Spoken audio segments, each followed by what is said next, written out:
Guess who's back? Back again. Brother run, brother run, brother run, brother run. Welcome, boys and girls, scholars and laymen, to the late night quiet storm edition. We all be. I got a little bit too excited there. Let me tell that it's great to be back on, family. I got a little bit too enthused. I had one of my windows open, playing back Brother Ron, and We All Be News. And welcome to another wonderful edutainment edition of the Artivist Presents We All Be News. We All Be Live. It's Midnight Black History Madness. That's right, boys and girls, scholars and laymen. It's Midnight Black History Madness. Tonight, we're going to be talking about a little bit more Quincy Jones. I want to thank everybody for really tuning in live as well as afterwards. I got a lot of great feedback on the Quincy Jones show that we did on Sunday. I know I was late to the party, but it just was so much stuff that I had to process, just looking at other people's stuff, reading up on things.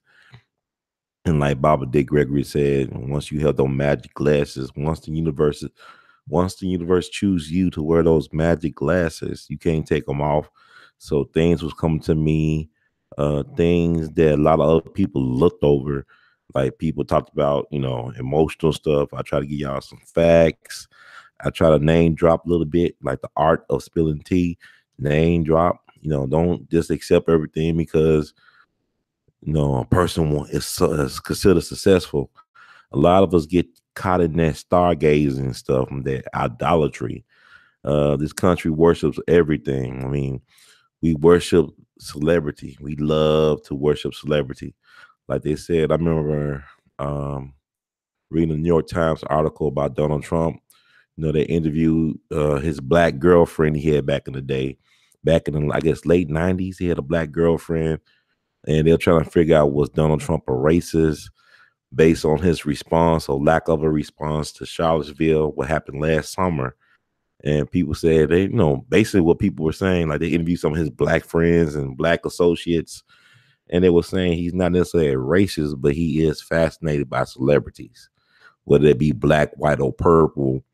Those are his people. He likes to hang around successful, famous people, which makes a lot of sense. Those his people. He's a quote unquote celebrity, successful person, whether you like him or not. He is the president of the United States. Only 45 folks can claim that, including himself, to have been president of the United States. But then some people will say, well, you had 8 presidents before these 45 presidents, and some of them were black. People say John Hanson was a black man.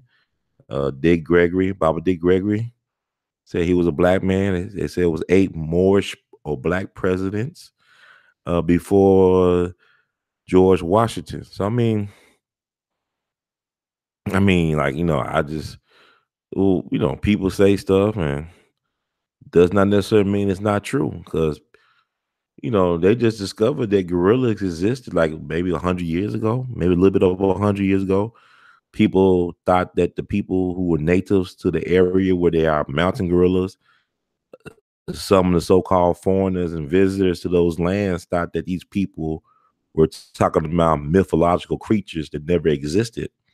But it was proven that mountain gorillas in the mist. Ooh, gorillas in the mist. Even H&M knew that gorillas existed.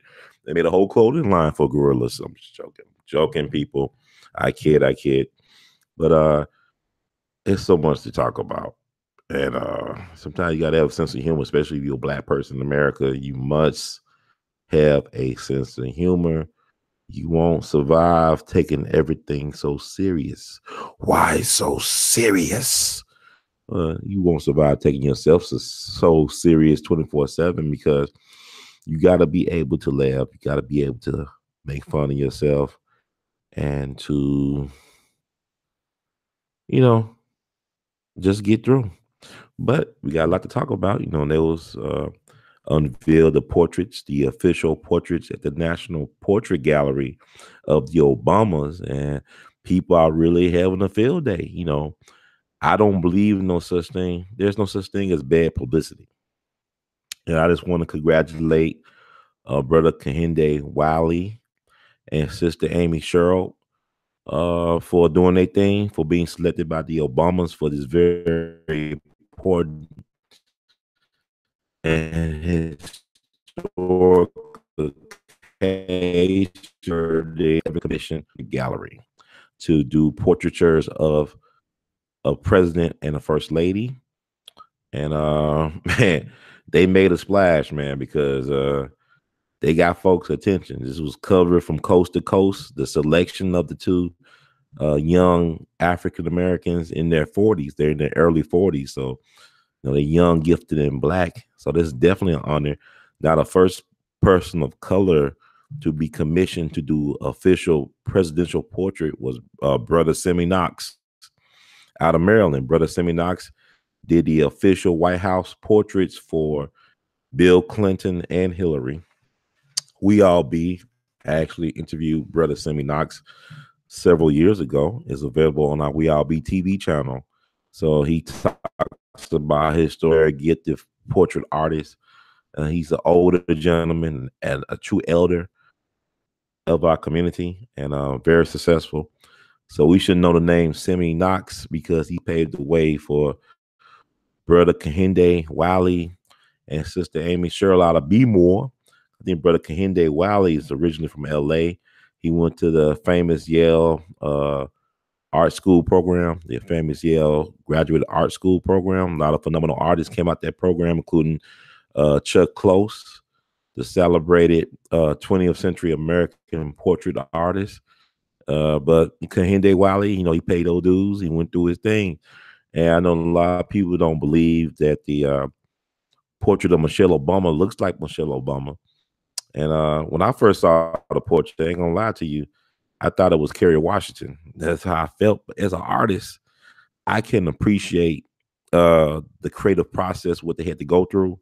Because even when I do work, when I do portraitures of people, they don't necessarily look like the people.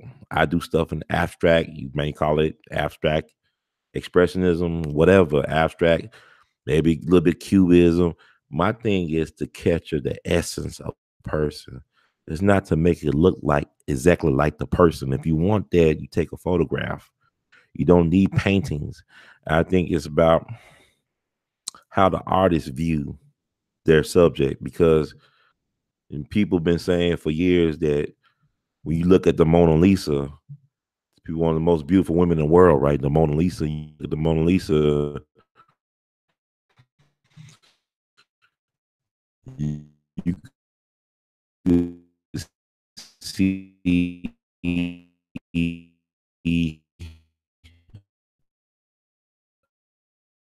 uh, uh, uh, uh, uh, uh, resembling Lisa and so art is very subjective. Art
on.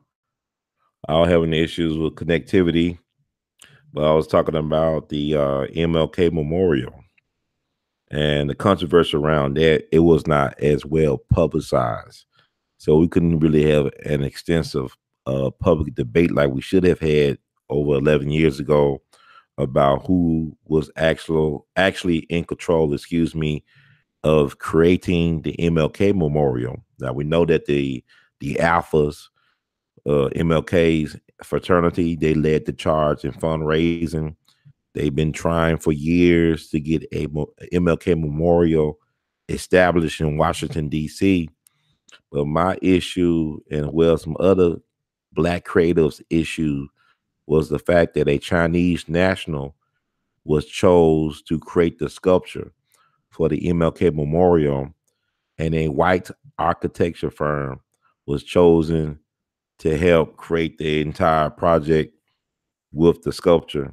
And the Black folks did assist in raising money, but as we got all these brilliant Black artists in America who was overlooked, uh, you have a person like Ed Dwight, the famous sculptor out of Kansas City, originally from Kansas City, but his studio is in Denver, in Colorado. He was like the first Black astronaut candidate for NASA. He was selected by JFK to be the first Black astronaut candidate. And, daddy was a Negro League baseball player. Mama was from Iowa. I believe she was mixed biracial, if I'm not mistaken. Extraordinary man. Did a lot of prolific sculptor. Did a lot of great artwork throughout the whole country. Why was he not selected? Why wasn't he good enough to do the MLK Memorial? So, for all the stuff that people are saying about the artists who were selected in their work, I appreciate the Obamas for selecting African Americans to do their art, to create their portraits for the National Gallery. Like I said before, people said, well, it don't look like Michelle Obama. And I thought it was Kerry Washington when I first saw it. But when I look at it closely now, I could see her daughters in the portrait, like Sasha and Malia. I could actually see them in the portrait that Sister Amy Sherrill did. And you got to look at her other work as well, Amy Sherrill. You need to Google her. She is talented. I mean, there's no question about it. She's a very talented sister with a phenomenal vision. Look at her background. She almost died a couple of years ago, had to get a heart transplant. So really, she's living her dream and making it real. And I want to encourage other Black people out there. This sister had a heart transplant. And after that, she was able to, get this blessing from Michelle Obama. That's really going to help her have a real career in the arts, like have people buying her work. And more props to her, like Kehinde Wiley. I mean, he's phenomenal in terms of his art. Now, some of that stuff is like whatever, but it's well done. He has a brilliant technique, and he's well established. He's well connected. And I was just thinking earlier today, what if we had the great Jean-Michel Basquiat still around among us, the ancestor? What if he was selected to do the official portraits for the Obamas? It would not look like a photograph. I mean, have you seen his portraits of people like Joe Louis or Charlie Parker? And Jean-Michel was brilliant. I mean, you look at his work has stand the test of time. You talking about a historian. A lot of our great creatives are historians. Duke Ellington, all his music was about the history of Black people in America. It was not just about dancing and shaking your ass and, all that stuff. It was about telling the story of Black people in America. Check out his Black, Brown, and Beige concert, his suite from 43, I believe. It talks about the history of Black America. He prided himself on that. Some of my greatest creative geniuses, like Burt Williams. Burt Williams is a true godfather, a true comedic genius. I mean, Charlie Chaplin, Buster Keaton, all these early white comedians borrowed heavily from his act. You know, Burt Williams. I mean, brilliant. You know, he came up with this character called, I'm Mr. Nobody. Nobody but me. Mr. Nobody. Look at Burt Williams, like W.C. Handy, not W.C. Handy, but W.C. Fields, the white comedian who was a very good friend of Burt Williams. He said that Burt Williams was the funniest man he ever saw, but the saddest man he ever knew. It kind of reminds you of Robin Williams from several years ago, where Robin Williams was a very funny comedian, but nobody knows the tears of a clown.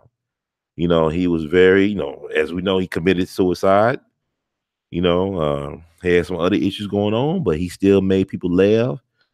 His pain was other people's joy. Same thing with Burt Williams. Burt Williams was brilliant.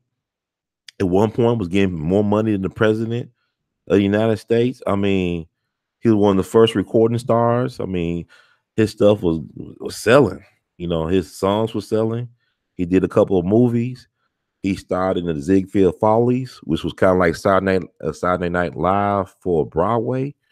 Was a star, but he had to deal with racism, white supremacy, as y'all I call it white inferiority. I mean, there's this story about him going to a bar, and it was predominantly white bar, and the bartender was giving him a hard time. He didn't want to serve Burt Williams, and Burt Williams started putting out a roll of money, 50s and 20s and stuff, and said, "Drinks on me for everybody in the house." That was Burt Williams. I mean, when the actors want to do an actor strike on Broadway, they wouldn't tell Burt Williams. They would have him show up to an empty theater and not tell him that they were on strike. They were pissed off that, Ziegfeld would put his names and flashy lights on big, on a marquee that would have his name in big letters. He was getting paid real good money to do the Ziegfeld Follies, but a lot of these white guys, they ate off of Burt Williams, like Al Jolson, Buster Keaton, Charlie Chaplin. So many of these cats watched his act and he took from it. Just kind of like, Justin Timberlake, the Beatles, all these cats would take from black art because the entertainment industry in this country was built on racism. You had Stephen Foster from Pittsburgh, oh, Susanna, oh, don't you cry for me, because I came from Alabama with a banjo on my knee. That mofo was from Pittsburgh or Pennsylvania somewhere. I don't know if he ever went to Alabama, but they basically using black folk songs and dance like Jump, Jim Crow Jump, Thomas Daddy Rice. All this stuff is based on racism and stereotypes, exploitation of black pain. You had white folks coming to America, couldn't even speak no English, but they learned racism like they would learn their ABCs and 1, 2, 3s. Racism is fundamental. So you had folks come over here making a living off exploiting black people, putting on blackface and playing the banjo. The banjo is an African instrument. Just look at the way it's made. It's drum based. But people, when we think of the banjo, we think of some backwoods, peckerwoods, or Appalachian crack, or whatever you want to call them. But the banjo is an African instrument. Look how it's constructed. So getting back, get back to PortraITs. Is John Michelle, if he did the portraits, what y'all be saying about it? Me some stick figures with crown, with 3-pointed crown. So I mean, I'm just saying you can't please everybody, but I saw the criticisms online. Like I said, the Barack Obama thing, the flowers and stuff, the way he did that's Kehinde Wiley style, but he also been known to do other things like show black women posing with the heads of white women and black men with sagging jeans with the saber swords and the horse on top of horseback. But what he did was he put the black back in the Renaissance. It's like he uncovered the blackness from the Renaissance, because people don't still want to give black folks credit for civilizing Europe. And really, with all due respect, the Renaissance was a period where they try to cover up the truth. You know, it was the Moors that civilized Spain that established those universities. I mean Moors, I mean black folks from Africa. Um, they knew that tuberculosis was contagious 100 years before the European knew. The white European, the black people did. The black folks from Africa who brought over the civilization, the education. So you had places of learning like Timbuktu, it's Western Africa, whatever. It's not just Egypt. People like to talk about Egypt all the time, but Africa is a big continent with a lot of great contributions to the world. And yeah, but like I said, people should check out the Semi Knox interview that We All Be did several years ago. It's available on the We All Be TV channel on YouTube. Just y'all watching me. If you listen to me, you on the We All Be TV channel. Just just search it for the Semi Knox interview.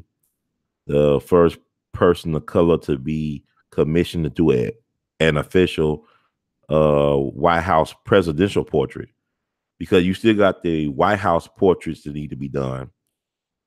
So this was the National Gallery portraits of Michelle Obama and Barack Obama. And yeah, but the MLK Memorial, I'm gonna have to post some of those shows I did with Gilbert Young, who was a well-known artist who did a iconic piece of work several decades ago. He was on the show along with Judge the Honorable Judge DeArmy Bailey, who is the founder of the National Civil Rights Museum and the author of Black Radical. I mean, he was a good friend of mine. This was one of my Jegnas that I lost over the last 3 years. I mean, I lost a lot of people over the last 3 years, last 5 years actually. But Judge DeArmy Bailey was a great man. He did some movies. He was the minister in How Stella Got Her Groove Back. And he was the judge in The People versus Larry Flynt, where Woody Harrelson played Larry Flynt. He was the one that Woody Harrelson's Larry Flynt was throwing stuff at, like oranges or whatever, in the courtroom. So Judge did, he did acting, was a true Renaissance man. I mean, he was brilliant. He got selected to the city council in Berkeley back in the 70s, and they did a recall. They recalled on him because he was pushing the envelope too hard. He was too radical for even Berkeley. Now you gotta understand, look up the 60s and stuff, what's going on in Berkeley. All that radicalism going on, all that hippieism, and they had to recall Judge Bailey because he was too radical for him. So he told me some stories out there when he was in the West Coast, how Huey Newton was trying to gangster him into the Black Panther Party for self-defense. But he wrote some books. Just check out DeArmy Bailey, and he told me something that's very important. He said, Ron, if you can make it in Memphis, you can make it anywhere, Ron. If you can make it in Memphis, you can make it anywhere. So God bless you, Judge, and your family. We love you madly. And he passed away back in July 12th of 2015. So I might talk a little bit more, but let's talk about the Quincy Jones thing. I want to thank everybody who tuned in on Sunday, who had listened to the show afterwards about Quincy Jones. Like I said, like Dick told me, once you put those magic glasses on, you can't take them off. So I was able to see some things that people overlooked or was not aware of. And I'm glad that I'm able to serve as that, because I feel like I've been inspired over the last several months to share more, to keep on pushing the envelope, to put myself out there by any means necessary. And please feel free. Like I said, it's in a subscription box. Support this movement because we believe in you out there. That's why I'm up around midnight. Y'all should listen around midnight by Thelonious Monk. I haven't heard a bad version around midnight in my life. Listen to all the versions. There's no bad version around midnight. It's a great song. Thelonious Monk composed it. But one of my favorite versions, of course, is Miles Davis with John Coltrane. Miles and John Coltrane's like Man, it's like Michael Jordan and Cole and Scottie Pippen or Shaq and Kobe. It's like, when they were on, they were on. When they was together at a certain part when they prime, ain't nobody, ain't nobody did it better or does it better. But all good things got to come to an end. But they left us some jewels, some gems called Kind of Blue. Check it out. And check out some of the stuff they did on Prestige Records that's been reprinted or reissued. Miles Davis and John Coltrane. But check out their version around midnight. It's so sublime. It's so surreal. It's goody goody. So I was trying to make sure as I talk to you all, the name drop certain things like people names, mission books, songs, movies. I want to thank somebody out there. They posted a Clint Eastwood movie, Play Misty for Me. That's the title of the movie where he made his debut as a director.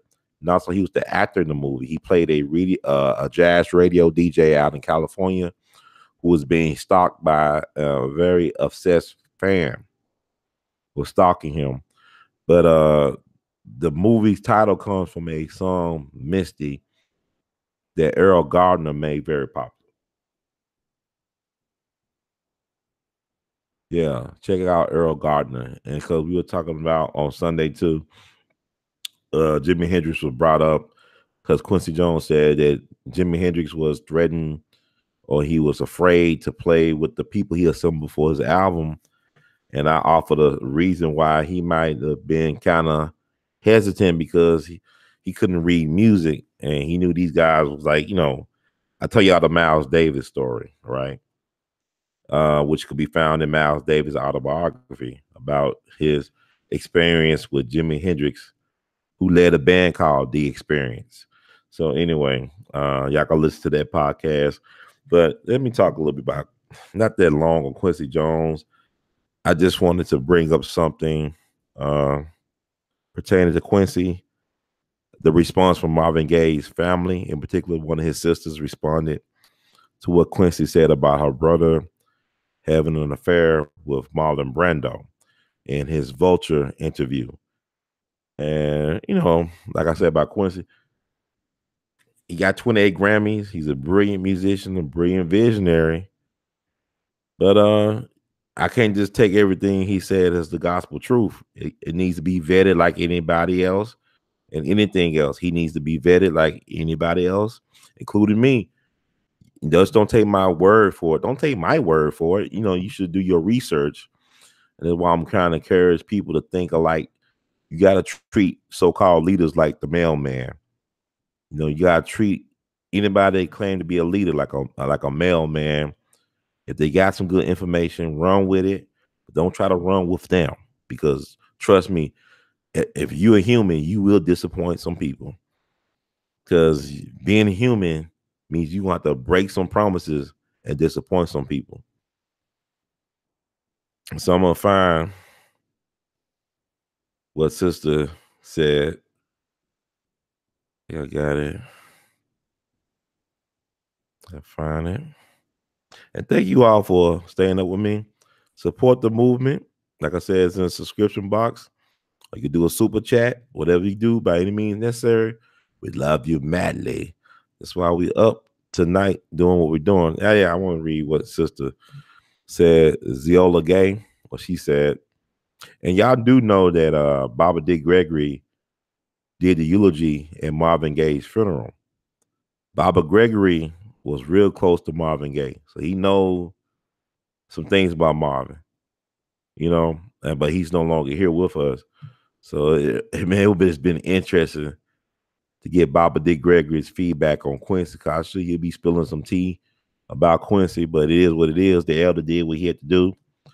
And I'm thankful that I had a relationship with the elder, but he was real close to Marvin Gaye. Matter of fact, Ziola Gay was present at Baba Gregory's homecoming, or homegoing, as we say. But this is what she said on Friday in response to Quincy. She said, I have no idea what was on Mr. Jones' mind and really don't care. But I do care about the vicious allegations he spoke against my brother Marvin Gaye. Let me ask you this, Mr. Jones. Were you there? I truly can't believe he would have told that to you. You're a disgusting man that found it amusing to speak ill of the deceased. My brother was a wonderful, talented person that's not here to call you out on your innuendos. Marvin's legacy is important to me and my immediate family. So I have taken it upon myself to speak for him. Why not talk about who you slept with?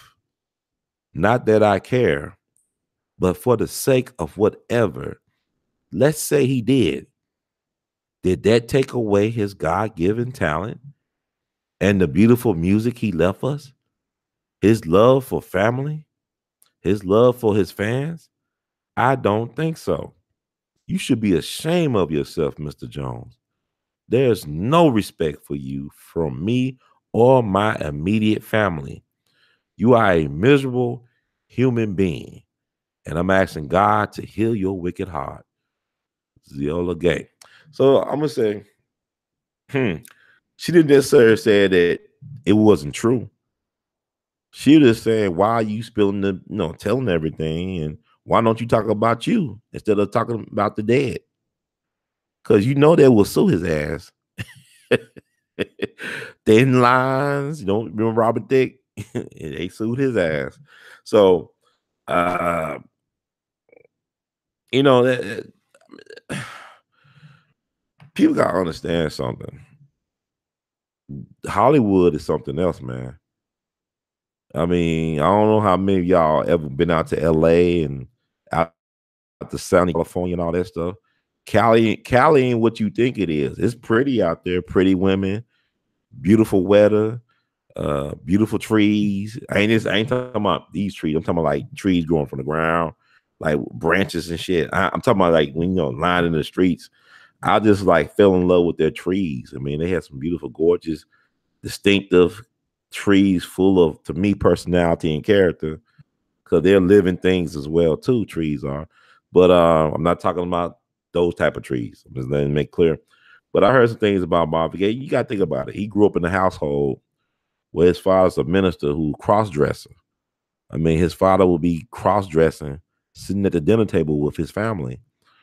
And Marvin, we gotta understand, man. Marvin was brilliant, but he was tortured. He was a tortured soul. Brilliant man. Brilliant. Can't take that away from Marvin Gaye.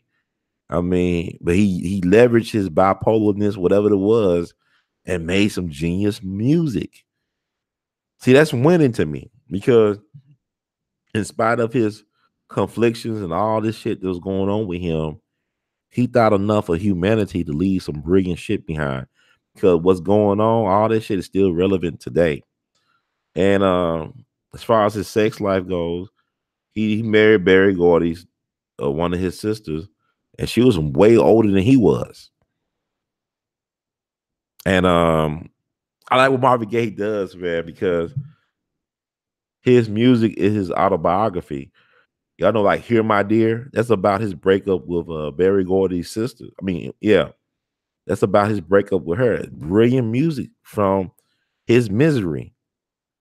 He was able to make brilliant shit, game changing stuff out of his misery. And that's what black folks do. They give us the pig, we turn into cuisine. They give us like the leftovers. We make fucking a feast out of leftovers. We are the universal people. We are the universe.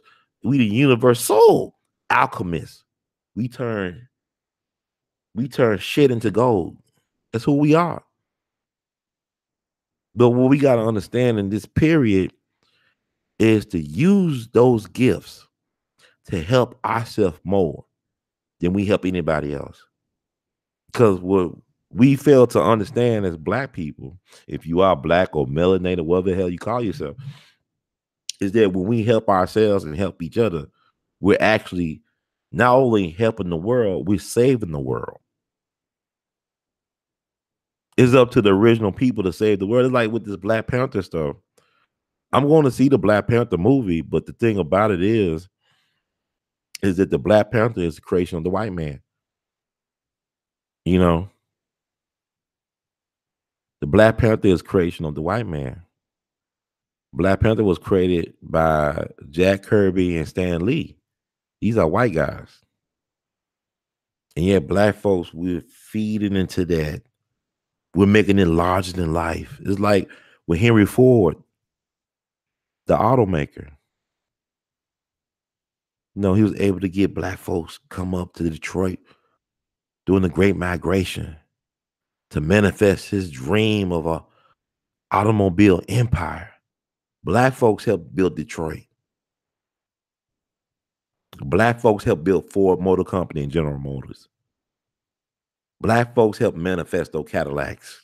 You understand what I'm saying? Henry Ford used to come down to Tuskegee and speak with the brilliant George Washington Carver. Auto plant, assembly line. He got that shit from George Washington Carver. Shit, George Washington Carver inspired Henry Wallace. I said Henry Wallace Thurman. I'm gonna make sure I get this name right. He was President Roosevelt's vice president. Let me see if I find his name. Cause I know people be stepping on my name. Henry Wallace. Let me.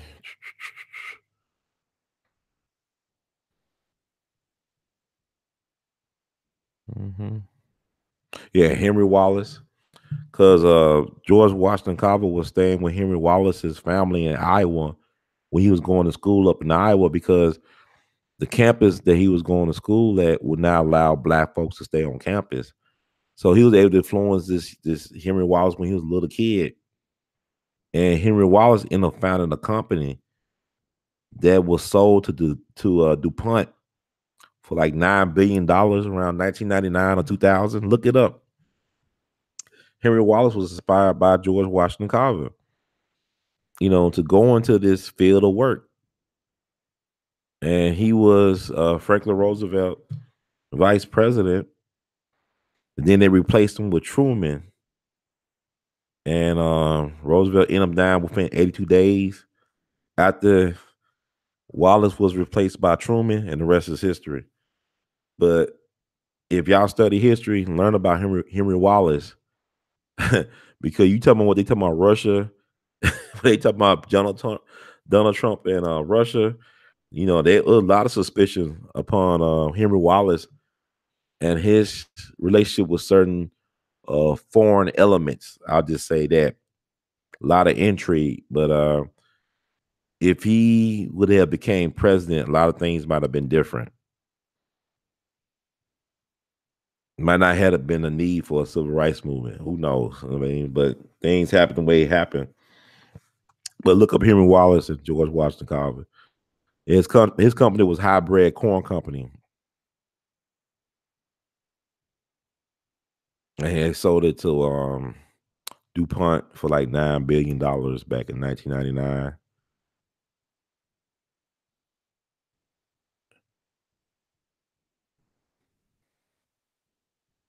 It's history. I'm just reading through some stuff. I'm gonna check out the chat room shortly. I'm just going through some stuff.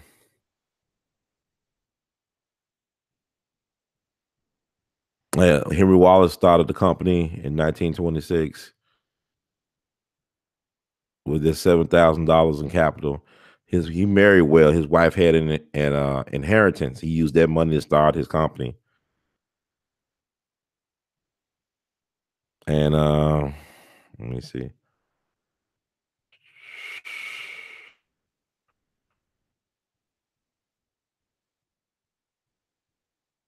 Yep, about $9 billion they sold it for to DuPont. So George Washington Carver, you think about it, he invented a lot of innovations and stuff like that.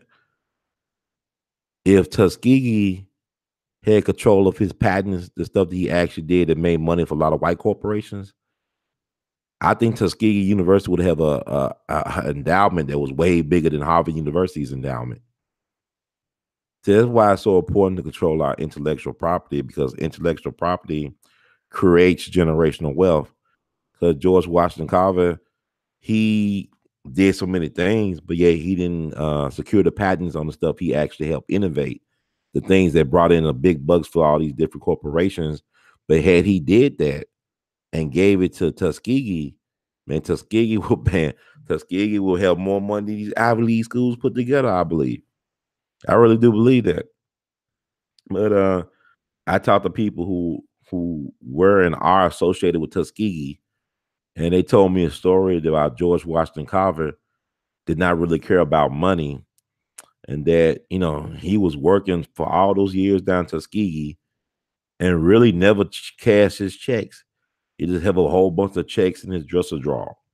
So if somebody like a student of his needed some money, he would direct them to his dresser drawer, say, pull out a check. He didn't care for money. He had no need for money for him. But also, we all know about the story of him, his mom being kidnapped by the Klan or the Night Riders, whatever they want to call themselves, right after slavery. So he was raised by his former slave masters. They what they do? They castrated him to keep him from wanting to stick his thing in their daughter. And if you could actually hear recordings of George Washington Carver voice. He got a very high pitched voice because his balls was cut off to keep him from messing around white women or white girls. But I guess he used all that sexual energy and directed towards his passion, which was plants. Because they say he could talk. George Washington Carver was like really Dr. Doolittle. He could speak with the plants and animals and shit. Black folks, we got that type of special ability, and we don't know that, because like I tell people all the time, Black history fact is stranger and better than Hollywood fiction. It's better than science fiction. Because I tell you about George Washington Carver, you might think, wrong, full of shit. All you gotta do, take a look. It's all online. As soon as you hear me talking about this stuff, go and fact check it. Because this is what I'm gonna have to train people to do. I'm not gonna put all this data out here and all this stuff. I'll give you names, I'll give you some books and even good songs to listen to. And I'll tell you to go do your homework, because we need a generation of thought provocateurs and critical thinkers now. Because this is a critical time we're living in. So by you doing that, you could gain ownership of the information, but also it's very empowering to pay your dues to do the research. So when I do my shows, I do research. I do it my own way. I'm not like everybody. You know what I'm saying? I never was a good student, but I'm a good learner. What I mean by that is like sometimes I question authority too much, and they used to call me Mr. Unteachable in college. Not because I couldn't learn, but because I was determined to ask questions, and I was also determined to do things my way. And when I mean my way, I'm not necessarily trying to be difficult with people. What I'm saying is I got to relearn how to trust myself again, or I got to learn how to trust myself again. You must learn how to have a relationship with yourself. We are going in a time where things have changed. Everything must change. Nothing stays the same. Think about that, George Benson. Everything must change. I like his verse. I love that version of everything must change. But what I'm saying is, you must change. You must look at yourself in that mirror once again and ask that Dr. John Henry Clark question. If the person staring back at you ain't your friend, then God damn it, you have no friends. You must learn to trust yourself again. You must remember who you were, where you come from, who your people are. You got to retrain yourself. This is not the time to run around and try to get some allies when you can't be a friend to yourself. When you don't even know yourself. This is not the time to do that. This is not the time to try to walk back some words. This is the time what Malcolm said, by any means necessary. And you got to mean that. You got to make it whatever it is for you. It don't have to be no Nat Turner, John Brown stuff. It might just be some John Coltrane stuff or some Charlie Parker. Whatever it is to you, let the ancestors come through you and tell you about yourself. Because the ancestors are never past. William Faulkner said the past is never past. That means the ancestors are never dead. You just gotta know the right ones to look for. And I call it the righteous ancestors. I ain't trying to contact. It's like with people living. I'm not trying to run with all these motherfuckers. I'm trying to run with a select few of people. I'm not even trying to run, really just walking, really just taking my time. I'm not interested in all of us meeting together in confusion. We don't need confusion right now. We don't have leadership. You got a lot of old motherfuckers. No disrespect to the elders, but there's a lot of old people. They can't let go. Because the thing about it is they failed. And I'm not, being critical. It's out of love I said this because where are the people that you train? Where are your prodigies? You look at somebody like I was looking at the ESPN thing, the two bills, right? About Bill Parcells and Bill Belichick. I didn't see all of it, but I thoroughly enjoyed it because those guys, man, they were sitting at a table together. They had some beef, but you could tell there's love there. You know what I'm saying? He's like, there's respect. But look at Bill Parcells. Who comes off his coaching tree? Bill Belichick. Sean Payton down New Orleans Saints. They won their Super Bowl. Bill Belichick, we all know he won 5 out of 8. Then you got Tom Coughlin, who beat Bill Belichick twice. All three of them guys are part of Bill Parcells. They were once former assistant coaches for Bill Parcells, the big tuna. That's greatness. When your prodigy, your apprentice outshines the master. You don't look. When you train somebody, when you believe and invest in somebody and they surpass you in your field of expertise, that should be a moment of celebration. You should, damn, I did good. This is a part of your legacy too. It don't marginalize the teacher when the student outshines the teacher. There's no marginalization. That makes you even greater as a legend. And yet, black folks don't understand that. We want to look young. I mean, it's good to look young. It's good. Black don't crack. Black don't crack, but it's not good when you consider the world's oldest teenager and you 85 and you not senile. What have you done? What is the legacy? Where is the institution? People want to hold on and they want to say some emotional bullshit and scream and act a fool, but what are the results? It's like even here. I know I said, what was the title? Quincy Jones. I talked a little bit. I'll get back to Quincy and I'm gonna wrap it up with Quincy. Really, I don't have anything too bad to say. I just want y'all to fact check folks and hold people accountable. Like y'all used to tell me about Dick Gregory, some of y'all. You say, why you ain't question? Because I'm interviewing. See, there's a lot of y'all don't understand. When you interviewing people, your job is not to say, aha, nigga, aha, I got you. You lying motherfucker. You jive turkey. That ain't my job. My job is provide a platform. And when I ask a person a question, they give me the answers. My job is not to say, no, you wrong. That date is off. It might be in my head. No, I don't think that's correct. But it's not my job to always try to intercede. Your job, Dick told y'all, man, y'all don't be listening a lot of time. He said, look, my truth don't need to be validated by your ignorance. If you don't know yourself, how you gonna correct him? Let's do the research. That's the genius of Dick Gregory. He'll throw some shit out there to you. You can either catch it or you could drop it or you let it pass you by. But the thing about it is, it's on you to find out what is fact, what is fiction, what is misinformation, what is disinformation, whatever you want to call it. But you must do the research to be rewarded, young Jedi. You must do the research, King Wasabi. It's on you. It's not ain't nobody else. It's on you to be responsible for you. And once you get your proper stuff, once you learn how to use your weapons of critical thinking and researching, then you do your thing. But my thing is, I'm not interested in following nobody if I can't trust myself. I like to travel a lot, like to drive around the country. Sometimes I get lost, no matter if I have GPS or not. Sometimes I get lost. But the thing about it is, the beauty of it is it reveals who you are to yourself. When you get in like situations where a lot of people will panic, sometimes you just don't need to panic. You just need to slow things down, with your mind and figure the shit out. It's like a lot of times I wake up in the morning. I wake up, I thank God for another day to do some good. Sometimes just be quiet and just sit still, you know, clear my mind. And then things start coming to me.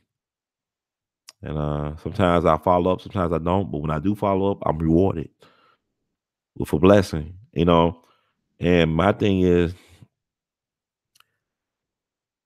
if they try to marginalize you, which they do on a daily basis, your person of color, find some be grateful for little stuff, because you can amplify it and magnify it later on.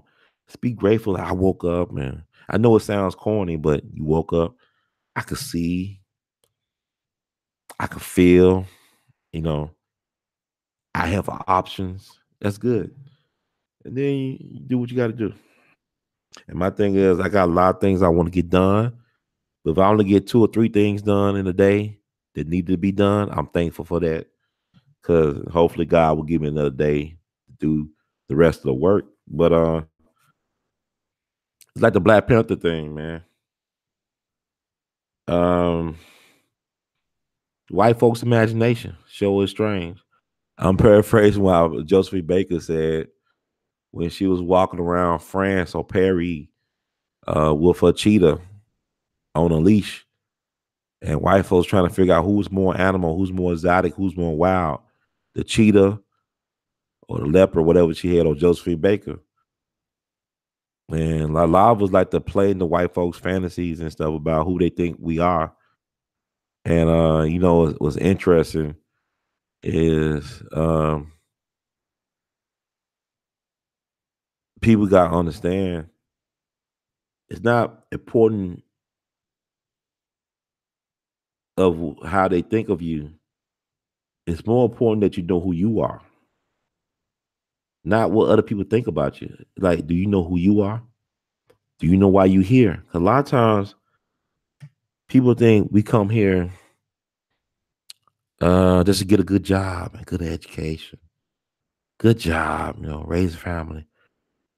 We conform to an evil, wicked system. We all talking about, we citizens, we pay taxes to a system that allow for Flint, Michigan to be fucked up like that for several years and more. We allowing that to happen, but yet we said we pay taxes, we join the army. You know what I'm saying? But yet they can eminent domain your grandmama's home, your family home that been your house. That house been y'all family for generations. I had a friend whose family home was almost destroyed by eminent domain. And what they did, they moved the house from the neighborhood that was being claimed by the government and moved that house to a different location. Thankfully, they was able to save that home. But I'm saying, like, y'all got this thing where y'all think y'all own some stuff. You don't even own your own home. Even after you paid all that mortgage and all them taxes, property taxes, the government could come in and say, we're going to eminent domain this bitch. So basically, you're just a prison bitch in a system that does not respect your humanity. So, we going crazy over Black Panther. I want to see the movie, but recognize that the white man created the Black Panther. Wakanda, they created that. That's deep right there because it goes back to the Negro Leagues. You look at the Negro Leagues were making way more money than the major leagues, but yet we still want to be white folks. And now you think that the Negro Leagues was inferior when they had some of the best players on the planet. You have a dude like Ty Cobb. His favorite players were black. See, we've been told a lie about Ty Cobb. People have been told, I believe that Ty Cobb was this super racist who might have killed some black people. But in actuality, Ty Cobb, he's from Georgia. But guess what, Ty Cobb, who he come from? His father was a minister who advocated for public education for black people. He believed that black folks had a right to public education. Then his grandfather was an abolitionist who refused to fight in the Confederacy. His grandfather was a minister or preacher who spoke out against slavery and refused to join the Confederates. That's Ty Cobb, the so-called super racist baseball player.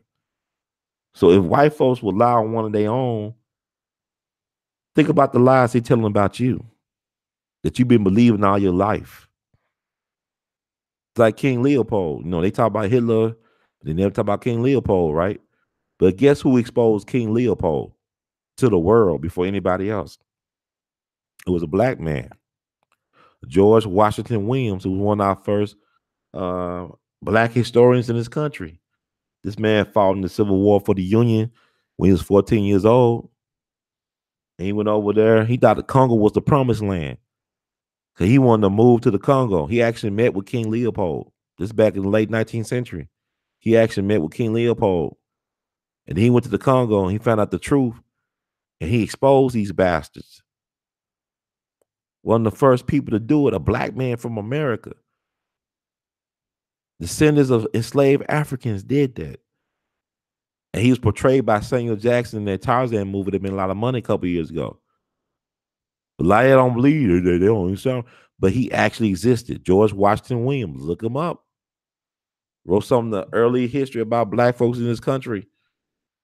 You know, George Washington Williams. He's buried over in England, I believe.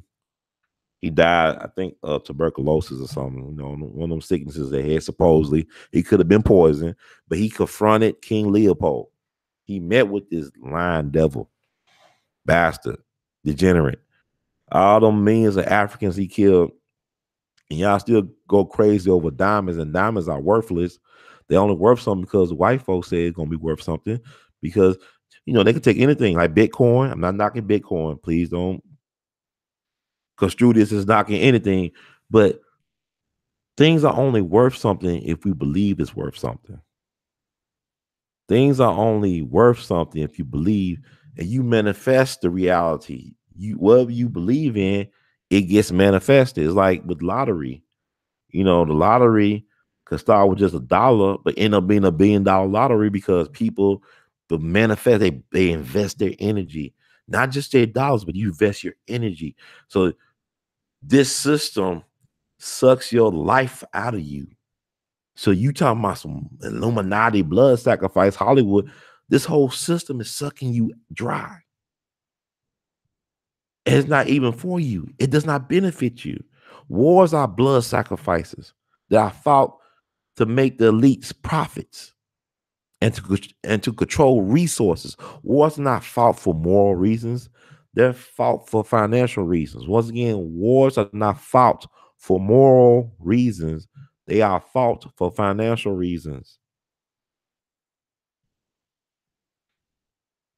The Civil War is about power. Every war is about power. And most wars are fought on lies. It's like that scene from The Wire where I think Slim Charles and I want to say what the brother name, Barksdale. I think Slim Charles confronted Barksdale or something. Or maybe it was Stringer. I don't know. Y'all Wire fans, because y'all into The Chi. I have not seen one episode of The Chi yet, but you know, we like that. We've been programmed like that, like flies to shit. We love that negative shit. We love to believe the worst about us instead of believing the best about us. But I think Slim Charles figured out that, hey, man, some shit. And then he figured out the stuff that beef that they had with some street gang. I forgot, maybe it was Marlo. And then I think he said, or somebody said, we'll fight on a lie. If it's a lie, then we'll fight on the lie and make it true. That's how they do these wars. These wars are not fought to help liberate nobody. It's fought for control over resources and to make a profit. And y'all got to study, like I tell you about Smedley Butler, who told the media and Congress about how the Wall Street people approached him in the 30s, said, we're going to overthrow Franklin Roosevelt and the government, make you president. And he was the most decorated Marine. And he told everybody what was going on. And he said, war is hell, war is a racket. He said, I did all this stuff to realize I was not fighting for my country, but I was fighting to protect the interests of multinational corporations by creating banana republics throughout the third world. Check out Smedley Butler. All his stuff is online. He died in 1940. So that's why I tell people that we're nowhere near a revolution right now. People just want to look at Black Panther and Super Bowl parties and look at all these reality TV shows and who's gonna be the next star and the idol and all this stuff. We are not ready for revolution because we don't want it. It ain't bad enough. And it's gonna get worse. I'm be honest with you. It's going. The movies told y'all. Y'all think Terminator and shit was like some fantasy movie. I Robot. They are automating and they are depopulating people. All these super viruses and super flus and super hurricanes, super this, all this stuff is created to shrink the population. I mean, you go to schools now. I mean, you talking about public education been extinct. It's all about profits, man. It's not about ethics, it's not about morality or morale. It's all about profits off of people paying. Our kids are being set up for failure because they don't know who they are. People keep on saying, well, these kids, man, they smart. I said, yeah, you can be smart and still be dumb. There's a lot of brilliant people that do stupid shit all the time. But the thing about it is, if you're not thinking, telling me, help me understand how to critically think and how to utilize my skills and how to have a vision. Like I said, it's a lot of old Black folks that are trying to hold on to something they never had. They think it's power. It's not power. They hold on to this ego thing. They never had it. Because if they had power, if they really understood the value of their position, they would have trained other people. Now you had brothers and sisters. Like you look at Cynthia McKinney. That sister should always been supported. We abandoned ship on Cynthia McKinney. We abandoned ship on a lot of our fighters, our true freedom fighters. You talking about Black Panthers? You still got people that were Black Panthers in the 60s in jail for political reasons and for suspect charges.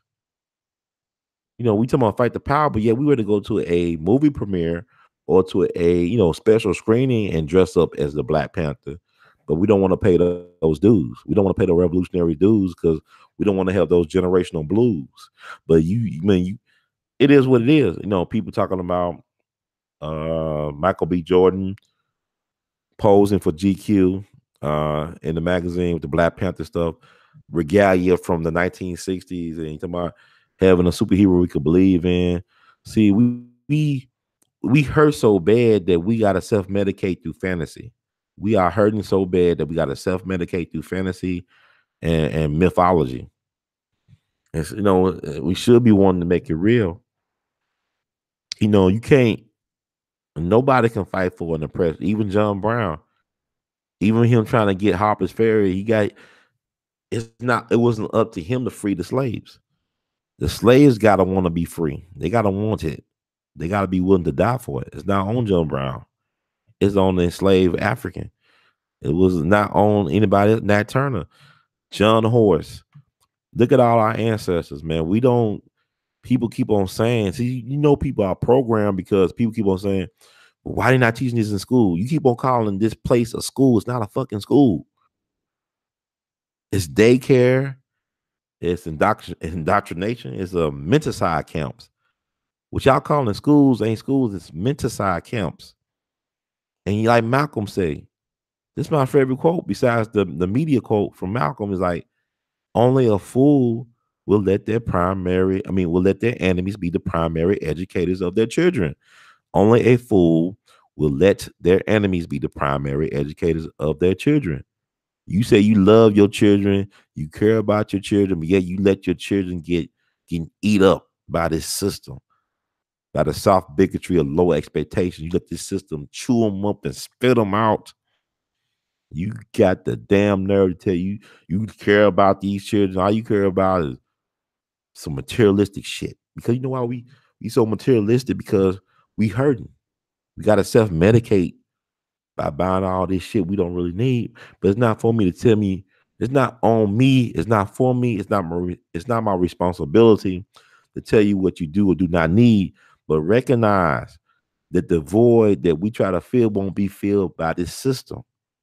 This system will destroy us before it'll allow us to heal.